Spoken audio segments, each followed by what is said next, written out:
Bun găsit tuturor în această a doua oră de transmisie în direct de la Sibiu. Va fi și, din nefericire, ultima oră în care transmitem de această nouă ediție a Festivalului Internațional de Teatru. Va fi o oră în limba franceză și veți vedea că va fi o oră foarte interesantă, pentru că vom vorbi despre un departament, dacă pot să spun așa, al artelor teatrale, care este mai special, pe care îl puteți vedea aici, la Sibiu, de foarte multă vreme.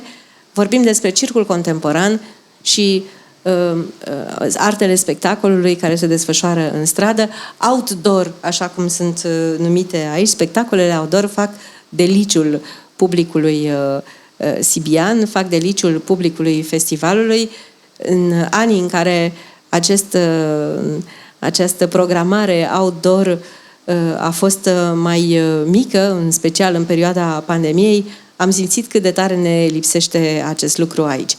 Anul acesta, Sibiul găzduiește o întâlnire extrem de importantă în domeniul circului contemporan și artelor performative outdoor. Este vorba despre Circostrada. Circostrada este o rețea europeană dedicată acestui circ contemporan și spectacolelor outdoor și despre această întâlnire, dar și despre cum se întâmplă lucrurile în alte țări vom vorbi în această oră, o oră în care vom vorbi doar în limba franceză. Alături de mine se află Gwenola David, care este directoarea Artsena, și în fața mea Caroline Sota, atașat cultural la Institutul francez din Serbia, care ne va vorbi printre altele despre Teatroscop, un proiect despre care am mai vorbit la RFI, dar poate că e bine să revenim asupra lor ca să vedem cum au evoluat.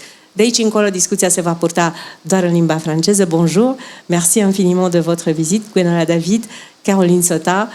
J'espère que vous avez passé une bonne semaine ici à Sibiu. Excellente semaine, c'était pour ma part la première fois que je venais à Sibiu et j'ai découvert le foisonnement des spectacles qui sont proposés à l'occasion du FITS, que ce soit en salle ou à l'extérieur, avec aussi beaucoup de fréquentation, des familles qui viennent découvrir ce que c'est que de vivre ensemble, le plaisir du spectacle vivant, l'émerveillement. Donc c'est très très réjouissant. Bonjour, merci beaucoup de votre invitation. Pour ma part aussi, c'est la première fois à Sibiu et au FITS. Et c'est vraiment très intéressant de découvrir toute la programmation qui est très riche. Je trouve que l'ambiance est aussi très différente des festivals des arts de la rue tels qu'on les connaît en France. Donc ça, c'est aussi très intéressant à voir pour nous. Et aussi les toits qui nous regardent, c'est quelque chose d'assez marquant quand même, avec les yeux sur les toits. Ça me fait plaisir. Oui, c'est vrai, ce qui surprend, je ne sais pas, quand est-ce que vous êtes arrivé? Est-ce que vous êtes arrivé dès le début du festival? Vendredi dernier, par exemple? Pour ma part, je suis arrivée mardi en fin de journée. Mardi cette semaine? De cette semaine. Ah, zut. Pour ma part, je suis arrivée mercredi de cette semaine. Donc, alors, je vais vous dire comment ça se passe. Vendredi matin, il n'y a rien. On ne sent même pas... Enfin, non. On va dire comme ça. Jeudi soir, il n'y a rien. On voit qu'il y a des choses qui commencent à s'installer un peu dans la rue. On voit un peu d'animation. On commence à s'imaginer un peu ce que ça va être. Vendredi dans la journée, c'est un peu pareil, mais il y a de plus en plus d'installations qui commencent à se préparer. Et puis vendredi après-midi et vendredi soir, d'un coup, le centre-ville se remplit de monde et c'est absolument extraordinaire. C'est vraiment quelque chose de fantastique. Moi, je n'ai pas vécu ailleurs ce type d'expérience et c'est absolument formidable parce que tout ce qui se passe dans la rue, c'est absolument gratuit pour tout le monde. Et déjà, c'est grand-chose.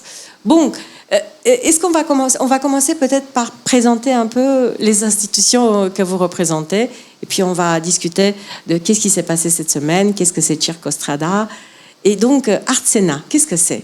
Alors Artsena, c'est le Centre national des arts du cirque, de la rue et du théâtre. C'est un centre de ressources qui est financé par le ministère de la Culture et qui a vocation à, d'une part, fournir une documentation, mais aussi des interviews, tout un magazine sur les arts de la rue, le cirque et le théâtre. Tout l'enjeu, c'est de faire comprendre la création d'aujourd'hui, de fournir aussi des informations pour les professionnels. Donc on a cette mission de partager finalement des connaissances à travers une plateforme numérique principalement, mais aussi on peut accueillir des gens dans notre centre de ressources.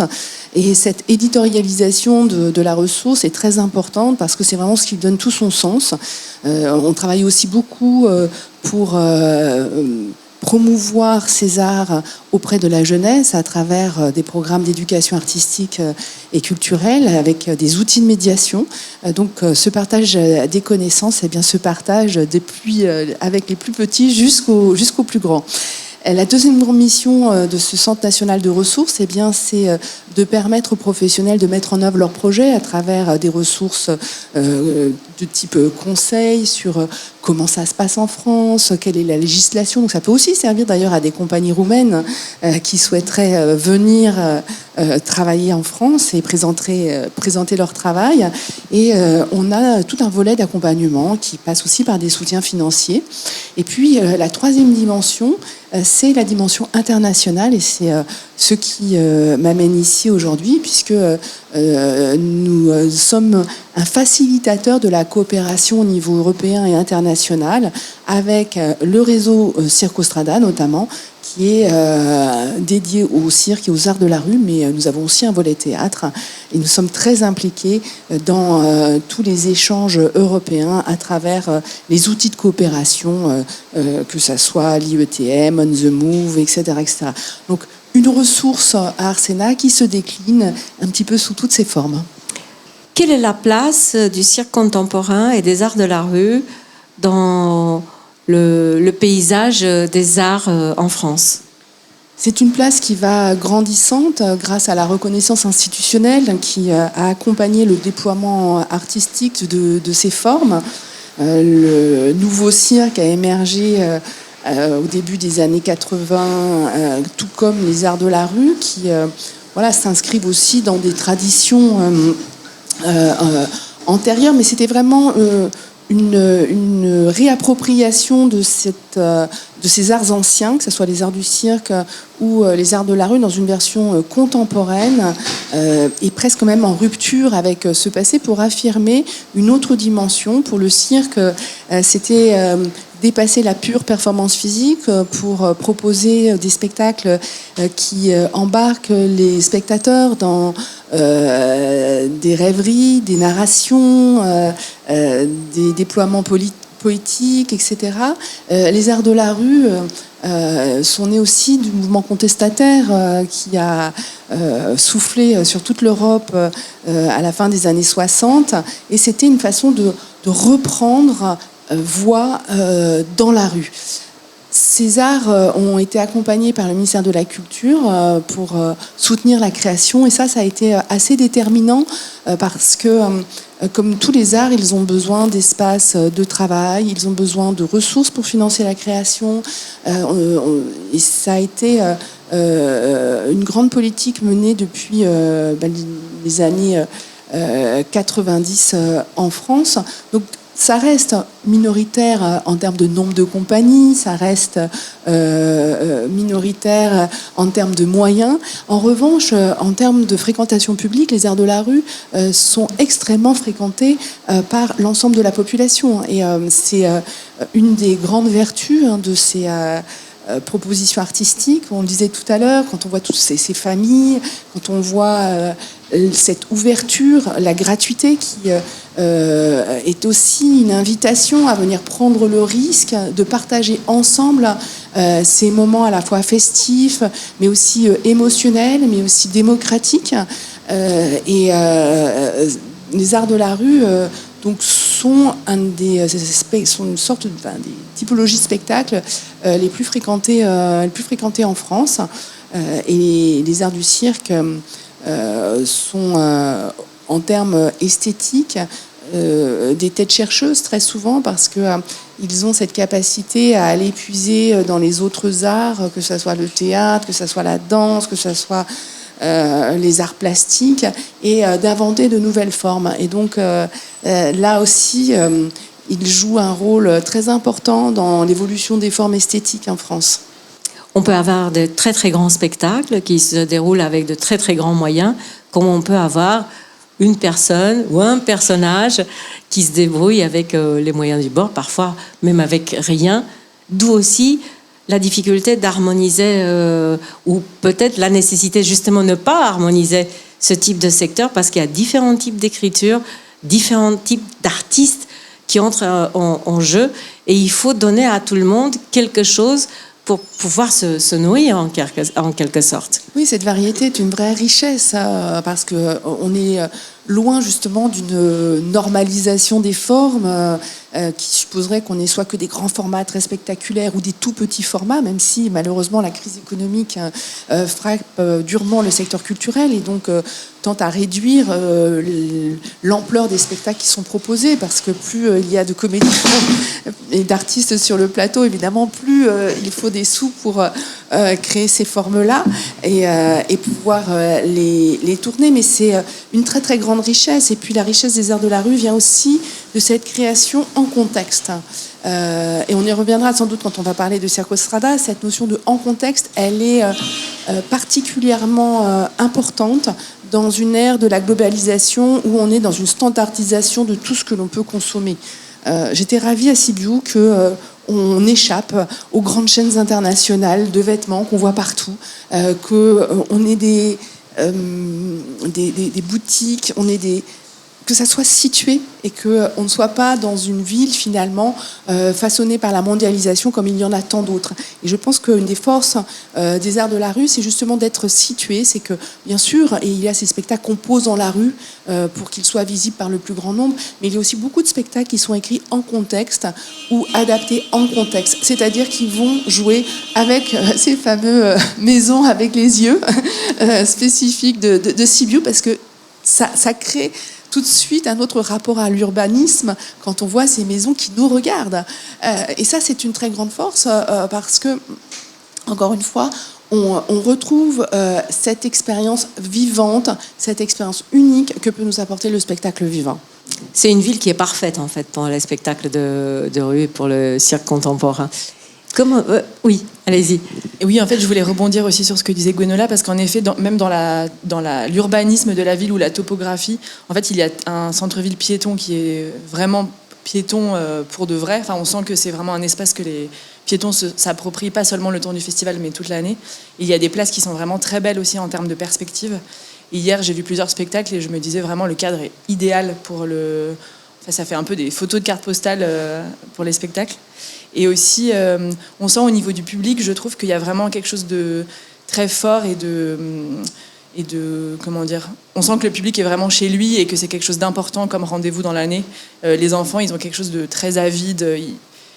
Parfois, ils se marchent presque dessus pour être au premier rang. Enfin, il y a quelque chose de très généreux et à la fois très proche du spectacle, quoi. D'être vraiment avec les artistes et de réagir aussi beaucoup pendant le spectacle. Je pense que pour les artistes aussi, c'est très fort de se sentir autant soutenu et accompagné pendant qu'ils jouent. Alors, en architecture, on peut appeler ça des chambres urbaines. Et effectivement, Sibiu a créé ou a déjà eu ce type de chambre urbaine qui, dans les dernières 30 années d'existence, plus de 30 ans d'existence du festival, ces chambres urbaines ont gagné en fait une forme d'identité. On sait ce qui se passe Piazza Mica, on sait ce qui se passe Piazza Mare, on sait ce qui se passe sur la piétonale, et il y a d'autres espaces qui ont été apportés au festival petit à petit, et le festival commence à s'étaler.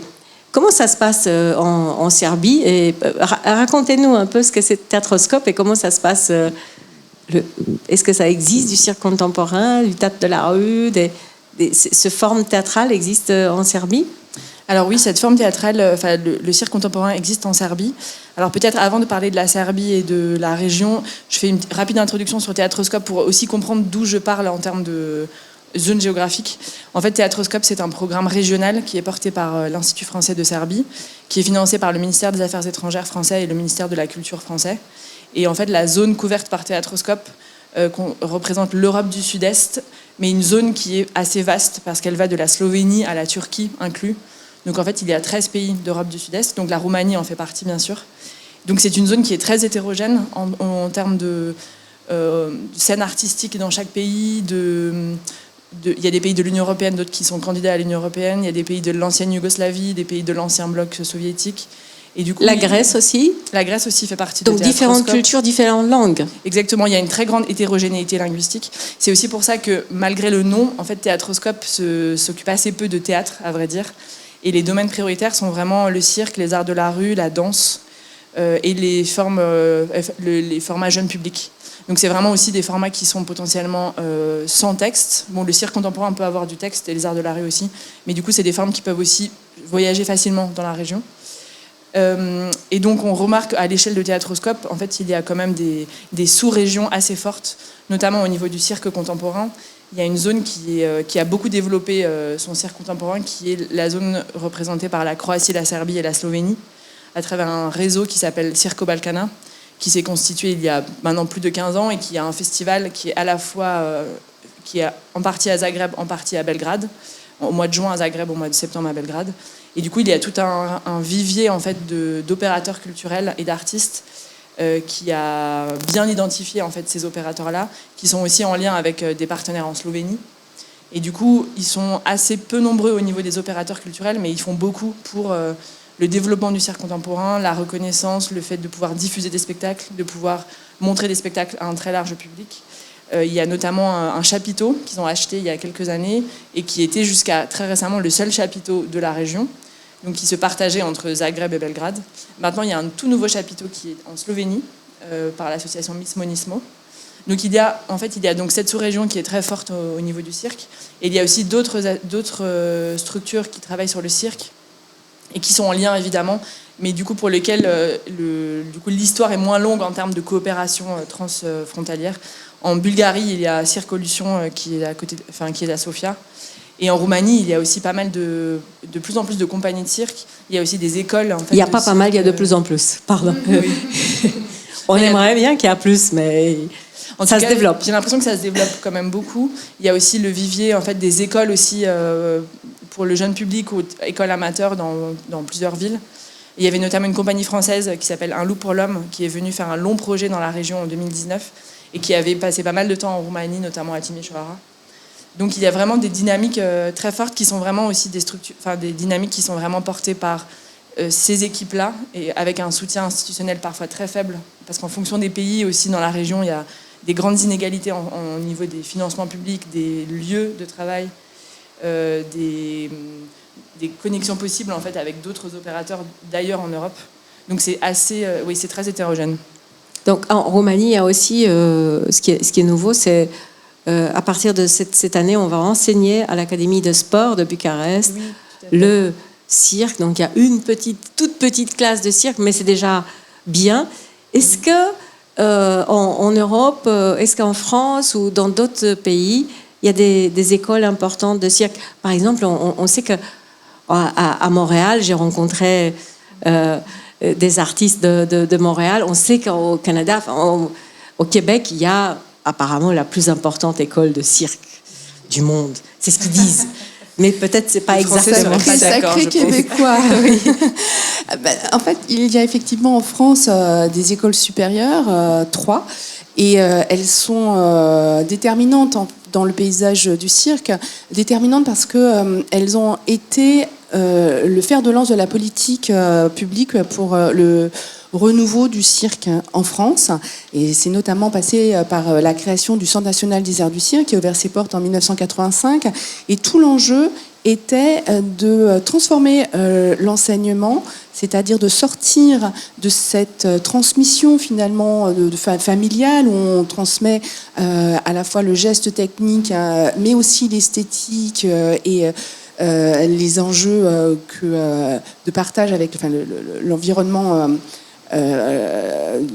de spectacle, c'était de pouvoir permettre à une nouvelle génération d'émerger en leur apportant un enseignement qui associait en effet les apports du sport de haut niveau, puisque les circassiens sont aussi des sportifs de haut niveau, donc c'est plutôt très logique finalement que cette initiative d'école de cirque prenne place dans cette université dédiée à l'enseignement du sport à Bucarest, et d'y associer des enseignements artistiques. Donc ça a été la façon dont le ministère de la Culture a appuyé sa politique en faveur du cirque contemporain. Il y a aujourd'hui donc maintenant 3 écoles supérieures, des écoles préparatoires. Donc c'est tout un ensemble qui est associé d'ailleurs qui se retrouve dans une association qui est la Fédération française des écoles de cirque, qui je crois compte plus de 700 membres, qui d'ailleurs, école de cirque, qui se retrouve au sein de la Fédération européenne des écoles de cirque, la FEDEC, qui a été créée à l'initiative de la France, et qui est un lieu très important de partage de pratiques, de recherche, d'échange, pour permettre à chacun de développer ses propres outils, ses propres écoles en contexte. Donc les écoles sont essentielles dans le développement du cirque contemporain, et le fait qu'il y ait cette ouverture à Bucarest et qu'il y ait cette école aussi à Timișoara est vraiment une très bonne nouvelle pour la Roumanie, je pense. Est-ce qu'on peut parler un peu de Circostrada en roumain, parce que vous pilotez, Arsena pilote ce projet.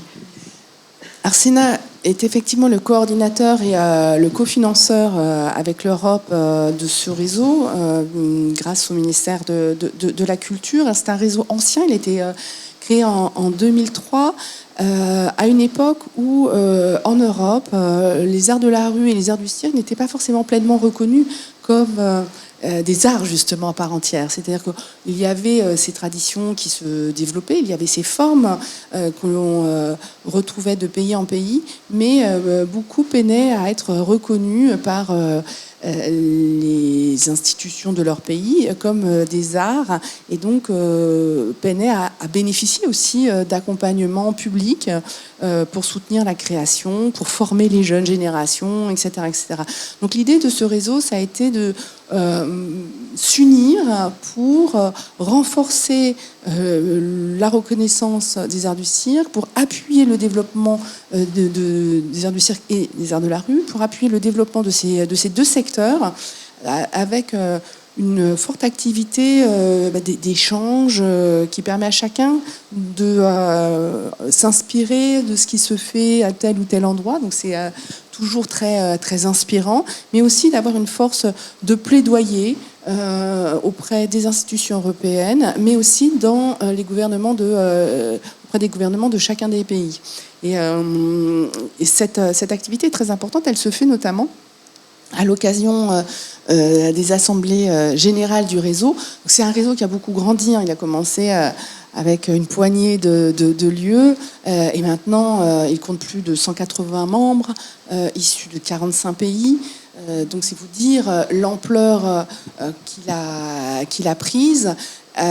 Il est toujours financé par l'Union européenne et le ministère de la Culture depuis ses débuts, et ça c'est assez remarquable, de cette continuité. Aujourd'hui, il constitue un des principaux interlocuteurs pour l'Europe sur ces 2 secteurs, art de la rue et cirque, notamment parce que dans cette mission de plaidoyer, de reconnaissance de ces secteurs, le réseau Circostrada produit de nombreuses ressources qui permettent de mieux connaître la réalité de ces secteurs dans les pays.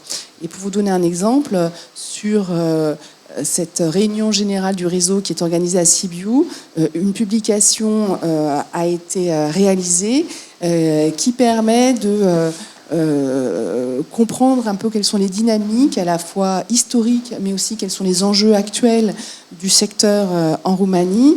Et par exemple, c'est la première fois qu'a été établie une sorte de recensement de différents acteurs. Et déjà, faire ce recensement, c'est commencer à visualiser l'importance d'un secteur. En France, le secteur des arts de la rue et les arts du cirque ont eu cette reconnaissance grâce à un outil qui s'appelait le Goliath, et qui était une cartographie de qui constitue ces secteurs, qui fait quoi, etc. Et donc, à travers ces différents outils, mais il y en a bien d'autres dans le programme Circostrada qui est très riche, à travers ces différents outils, le réseau contribue aussi à cette reconnaissance. Mais peut-être tu peux compléter, puisque nous avons organisé une assemblée générale du réseau à Zagreb il y a quelques années. Je vous interromps juste 2 petites secondes. Maintenant, je comprends quand vous dites il y a pas mal. Parce qu'effectivement, alors là, je tombe un peu de haut. Il y a quand même 4-5 pages de différentes compagnies. Et on recense ici des théâtres, des petits festivals, mais aussi des personnes qui ont développé des petits... C'est un très bon instrument. Merci de me l'avoir ramené. Qui est téléchargeable sur le site de Circostrada et d'Arsena. Je découvre mon pays. Je vous remercie. Allez-y. Oui, en effet, apparemment, c'est la première fois en Roumanie qu'il y a cette cartographie aussi exhaustive de tous les acteurs, pas seulement des festivals, mais aussi des équipes artistiques. Et en effet, en 2023, l'Assemblée générale de Circostrada a eu lieu à Split, en Croatie, accueillie par une structure qui s'appelle Room 100, qui est une des structures aussi très dynamiques dans le domaine du cirque contemporain en Croatie. Et cette réunion a eu un effet levier vraiment considérable en Croatie, parce que ça a été aussi l'occasion pour du coup les opérateurs croates de montrer vraiment aux institutions croates à quel point du coup ils étaient aussi soutenus au niveau international et européen, parce que ce qui est aussi très notable et très fort dans ce genre de rendez-vous, donc l'assemblée annuelle de Circostrada, c'est qu'il y a vraiment énormément de membres qui se déplacent, donc c'est aussi assez impressionnant, il y a vraiment énormément d'interlocuteurs, donc ça donne aussi une très forte visibilité à la scène locale, comme c'est le cas ici à Sibiu. Et en Croatie, il y a eu du coup des réunions organisées avec l'équipe de Circostrada, des personnes du ministère de la Culture croate, de différentes villes, de Zagreb, de Split, avec un certain nombre de demandes en fait, qui avaient été identifiées par les opérateurs croates, avec des personnes qui avaient aussi une pensée assez stratégique et assez synthétique sur voilà, quels sont les besoins immédiats. Et parmi les besoins, il y avait avoir une ligne budgétaire dédiée pour le cirque contemporain, parce qu'avant, ils étaient dans la catégorie des arts innovants, donc c'était assez mélangé avec en gros tout ce qui n'était pas théâtre et danse. D'avoir aussi potentiellement des lieux de travail, d'avoir une dynamique potentiellement de formation. Et du coup, il y avait des besoins qui avaient été clairement identifiés. Et assez peu de temps après, en fait, quelques mois après, le ministère de la Culture a ensuite continué cette discussion avec les opérateurs. Et maintenant, il y a un budget dédié pour le cirque au niveau national. Les villes aussi ont un budget dédié pour le cirque. Et il y a aussi eu la création d'une association qui représente le secteur du cirque contemporain, qui peut justement en fait dialoguer avec les institutions, dont la directrice est aussi membre de Circostrada et ici à Sibiu. Et du coup, vraiment, l'assemblée annuelle de Circostrada a eu un effet vraiment... Enfin, il y a un avant et après, clairement, quoi. Et quelques années avant la Croatie, donc c'était Zagreb, et je crois qu'il y a eu aussi un effet de levier très important. Et hier, nous avions pour l'ouverture de l'Assemblée générale du réseau le ministre de la Culture roumain, et nous espérons bien que ce sera suivi de ce même effet, parce que effectivement, c'est la force de ce réseau que de montrer combien ces secteurs art du cirque, art de la rue sont importants comme vecteurs non seulement d'innovation culturelle, mais aussi de lien social, comment ça s'est organisé à l'étranger, quels sont les exemples, on disait, inspirants. Et ces assemblées générales, ce sont vraiment des moments je dirais, des temps forts démocratiques du réseau. Parce qu'un réseau, ce sont ses membres. Et c'est très important que ces assemblées générales aient lieu en présentiel, où les gens sont là. C'est-à-dire qu'avec ces communications qui sont forcément très pratiques de visioconférence, on ne mobilise presque plus nos 5 sens. Là, nous sommes en contexte. On peut sentir tout ce qu'on mettrait, je ne sais pas combien de temps, nous expliquer sur la ville de Sibiu, sur la façon dont cette ville a une spécificité dans la façon dont elle présente les arts du cirque et les arts de la rue. On peut également échanger les uns avec les autres, construire l'avenir du réseau.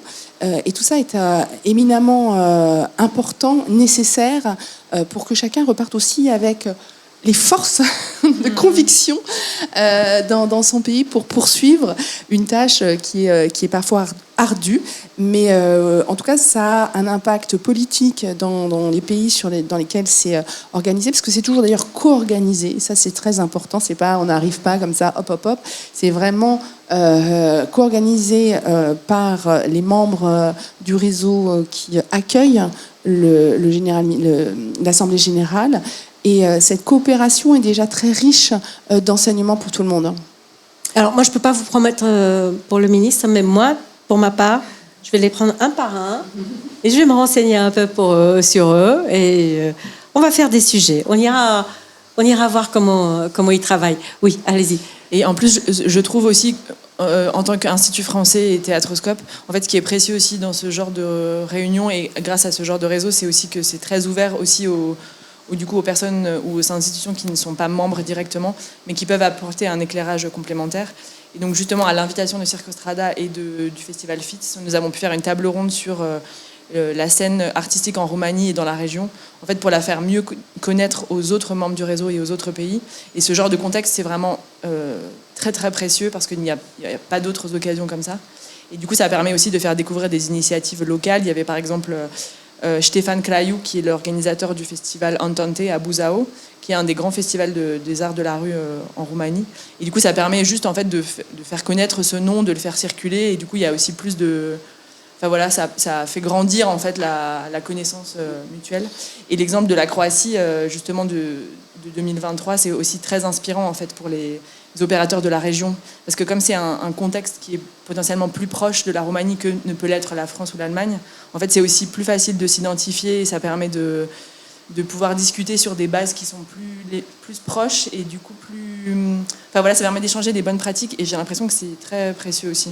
Se sentir moins seul. Se sentir moins seul. Il faut dire aussi que cette assemblée générale s'articule avec les autres actions du réseau Circostrada, puisque il y a aussi une préoccupation quasi constante depuis sa création, qui est d'accompagner la montée en compétences de ses membres, d'accompagner aussi les jeunes générations qui veulent se lancer dans le secteur, non pas en tant qu'artistes, mais en tant que professionnels organisateurs, programmateurs d'événements. Donc nous avons des programmes de mentoring qui permettent donc ces partages qui sont très importants. On a aussi des temps qui vont être plus de recherche, d'exploration, que ce soit sur des thématiques très précises comme les conditions de travail en Europe dans le spectacle vivant. Donc comment on partage tous les informations que nous avons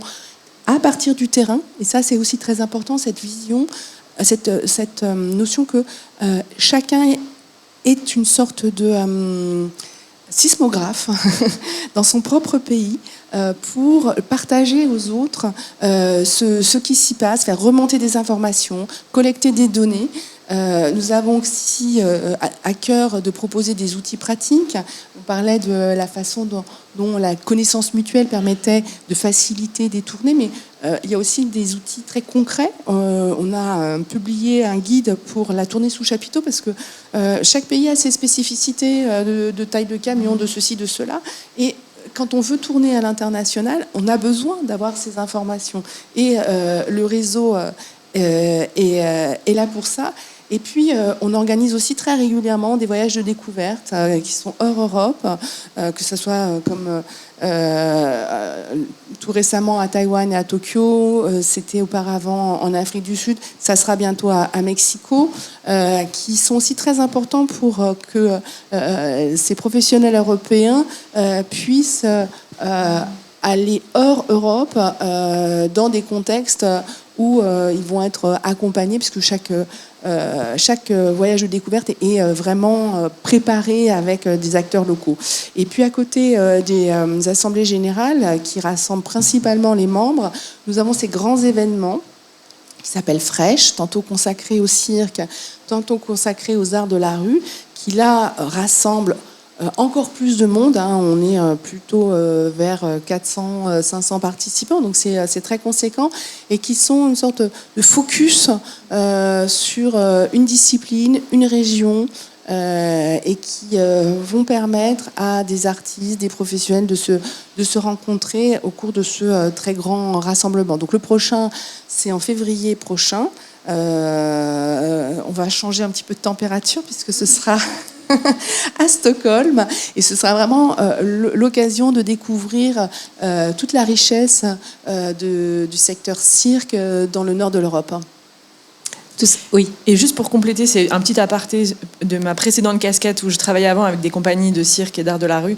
C'est vrai que ces ressources en fait, sont très précieuses parce que venant d'un contexte français qui est aussi très particulier, parfois c'est compliqué de s'imaginer à quel point ça peut être différent de jouer dans des pays qui sont potentiellement pas si loin géographiquement.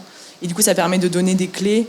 Et aussi, les instituts français et Théâtroscope sont aussi là pour faire de la médiation et pour faire comprendre aux compagnies que les conditions d'accueil ne sont pas exactement forcément les mêmes, que aussi les réactions dans le public peuvent être assez différentes. Voilà, donc c'est vraiment aussi faire de la médiation à tous les niveaux, quoi. Moi, je pense que c'est un domaine qui est fait uniquement par des gens qui sont passionnés, qui sont là-dedans vraiment, avec tout leur cœur. C'est complètement vrai, hein, et c'est ça aussi qui est tout à fait réjouissant dans les échanges que nous avons au sein du réseau. C'est que à chaque fois, on ressort avec un peu plus de flamme en se disant que on est ensemble, c'est-à-dire que Circo Strada, ça n'est pas une voix, c'est vraiment la possibilité que les préoccupations des uns et des autres constituent une voix collective et qui va porter chacun chacun des membres dans leur propre pays. Et pour cette mission de reconnaissance, et c'est absolument fondamental de pouvoir avoir cette énergie-là. Donc cette passion, elle se ravive, et elle se ravive finalement quand on se rend compte. Et puis il y a beaucoup de complicités qui sont nées dans le réseau, parce que les gens se côtoient, ils se rendent compte, tiens, mais oui, on pourrait peut-être faire ça ensemble, etc. Donc c'est pas la vocation première du réseau Circo Strada que d'être un endroit de coopération et de co-création, de coproduction. Mais il n'empêche que, à la faveur de ces rencontres, d'affinités électives, se créent de véritables dynamiques internationales qui contribuent aussi, je pense, à construire une Europe de la culture.